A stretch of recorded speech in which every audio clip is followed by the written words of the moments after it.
Today we're talking some big WWE, AEW, and MLW news, and it's all coming up right here on the Ango Show. Yes.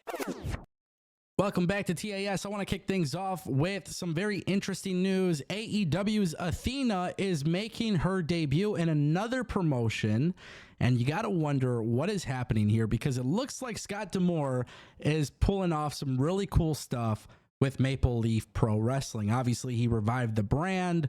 The first shows are happening in October, and Forged with Excellence is already looking good. I mean, AEW's Konosuke Takeshita versus Josh Alexander was already announced.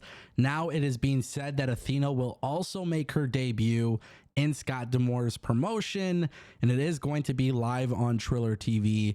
Obviously fascinating. The fact that there's talent from everywhere working in this promotion, it's super exciting. And quite honestly, you know, like for Tony Khan and Scott D'Amore, if they can beef up this partnership, if they could allow them to work with each other and utilize the talent, I think that could be a really good thing. Because one of the things that I'm noticing about MLPW is that Maple Leaf Pro Wrestling is, in a way, it's kind of like another GCW. Like all the talent that have been announced are basically crossover stars from other promotions.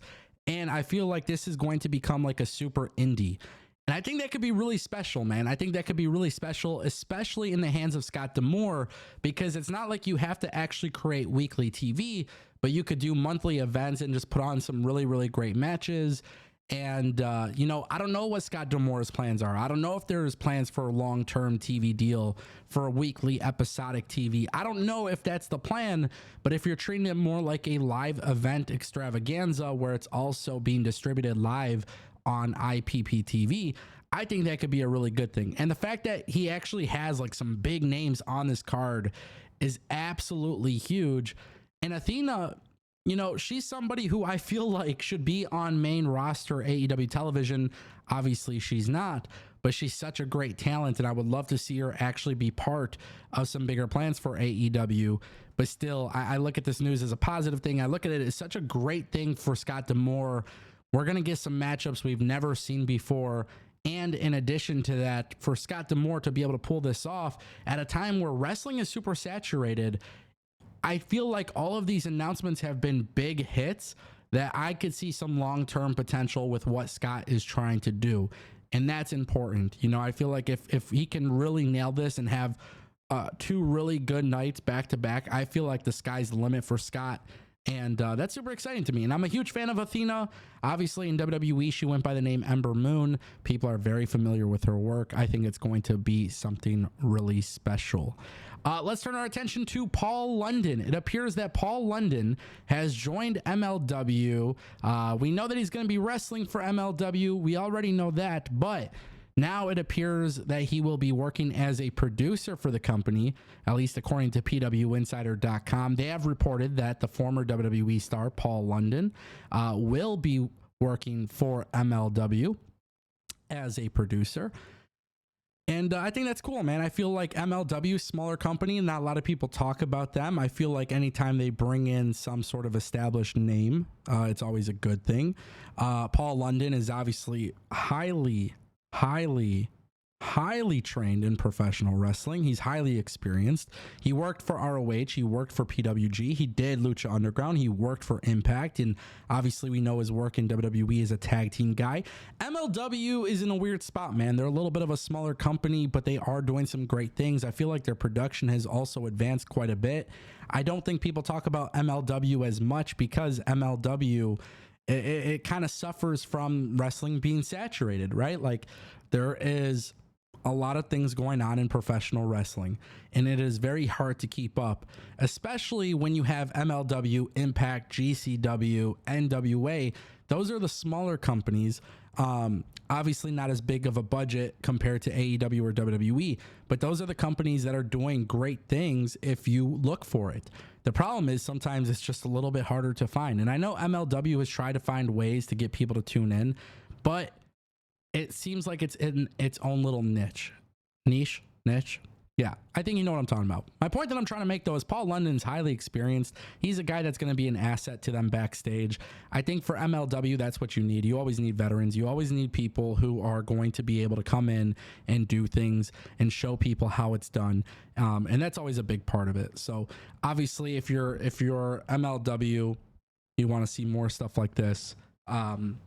And that's good. Obviously, if you're a fan of MLW, you want to see more stuff like this. You want to see more people coming in. You want to see MLW being talked about more.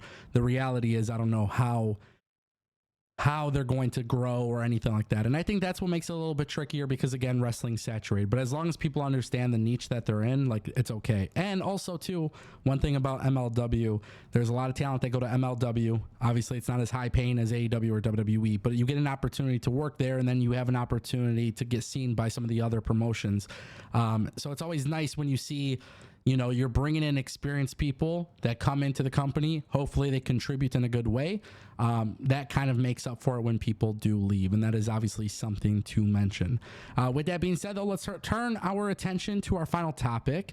WWE NXT Europe is now being talked about again, but interestingly enough, a lot of people don't think it's going to be launching. And I've said this for a while. I said pretty much since day one, the minute that they closed NXT UK and they talked about doing NXT Europe, I didn't believe that would be the case. Now, Dave Meltzer is speaking on this publicly, and he says quite a few things. You know, he's just talking about the contracts and stuff.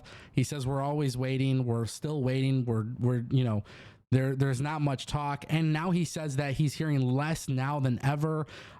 So it just seems like WWE is really not pushing the idea of doing NXT Europe. And honestly, I hate that. I'm not a big fan of that. I think NXT Europe should be happening. But the reality is for WWE, I think if you really want me to be honest, I think ever since WWE joined with TKO, it almost doesn't make sense for them to have a whole bunch of different wrestling TV shows that are NXT. You know, like you have the main NXT hub. And I think the big thing for WWE is to launch performance centers around the world. I think that makes sense.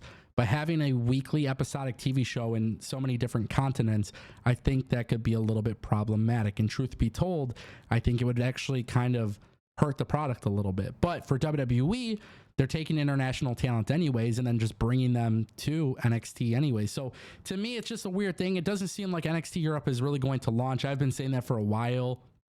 And truth be told, WWE is not really talking about it. The conversations are less and less. And I feel like it's not going to be brought up. I would suggest that maybe if somebody's at a media scrum, they can ask about it. But quite frankly, I don't think WWE will ever launch it. And if they never launch it, I guess it's not a big deal. But I do see WWE launching performance centers everywhere. I do think that would be something that could potentially happen. And even that is a little iffy.